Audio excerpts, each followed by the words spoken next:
आता उन्हाळा चालू झाला आहे आणि उन्हाळ्यामध्ये आंबे खूप छान मिळतात हिरवे कैरीचे. तर आज करणार आहोत आपण मेथी आंबा कैरीचा. नमस्कार, मी भारती होम किचन्समध्ये आपले खूप खूप स्वागत आहे. तर मी इथे छोटे आंबे घेतलेले आहेत. तुम्हाला जर याच्यापेक्षा मोठे मिळत असेल, बाजारामध्ये आले असेल, तर तुम्ही ते घेऊ शकता. तर इथे आंबे घेतलेले आहेत, स्वच्छ धुवून घेतलेले आहेत आणि त्याचे काप करून घेतलेले आहेत, चिरून घेतलेले आहेत बारीक फोडीमध्ये. गॅसवर कढई ठेवलेली आहे, लोखंडाचीच ठेवलेली आहेत.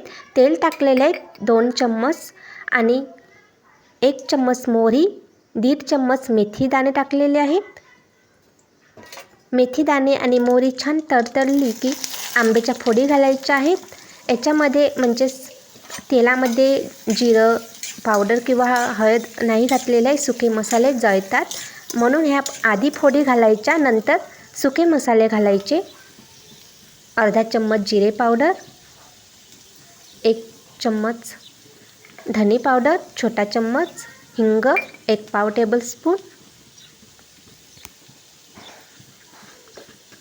हळद, 1 पाव टेबलस्पून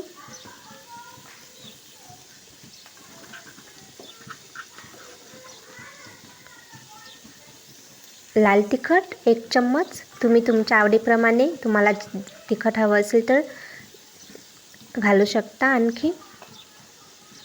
तर मी इथे 1 चम्मच लाल तिखट घातलेलं आहे आणि आता छान परतून घ्यायचं आहे. मीठ टाकायचं आहे चवीपुरते. लोखंडाच्या कढईमध्ये केलेलं आहे, पण कोणी म्हणतात आंबट वस्तू नाही केलेली पाहिजे. आंबट वस्तू केली तरी लवकर जर काढून ठेवलं दुसऱ्या भांड्यामध्ये तर खराब नाही होत.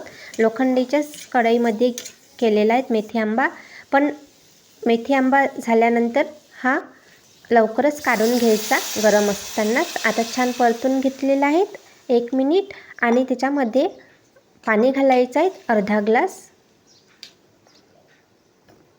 आणि आता छान 5 ते 6 मिनिट मिडियम आचेवर मस्त शिजू द्यायचं आहे आणि नंतर गुळ घालायचं आहे. आता हे कैरीचे काप 1.5 वाटी आहे, तर मी इथे अर्धा वाटी गूळ घातलेला आहे आणि छान मिक्स करून घ्यायचं, परतून घ्यायचं. आणखीन 3 ते 4 मिनिट शिजू द्यायचं आहे चकाकी येतपर्यंत. बघा मस्त असा पाक आलेला आहे, म्हणजेच गूळ विरघळलेला आहे आणि छान आता पाणीसुद्धा कमी झालेलं आहे आणि मस्त आता मेथी आंबा तयार झालेला आहे.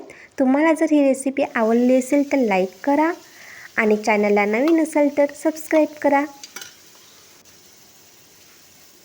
रेसिपी आवडली असेल तर नक्की ट्राय करून बघा.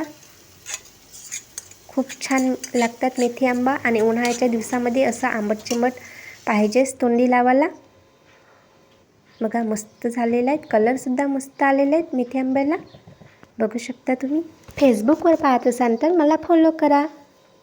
पुन्हा भेटूयात नवीन रेसिपीसोबत. तोपर्यंत मस्त राहा, स्वस्त राहा, खात राहा.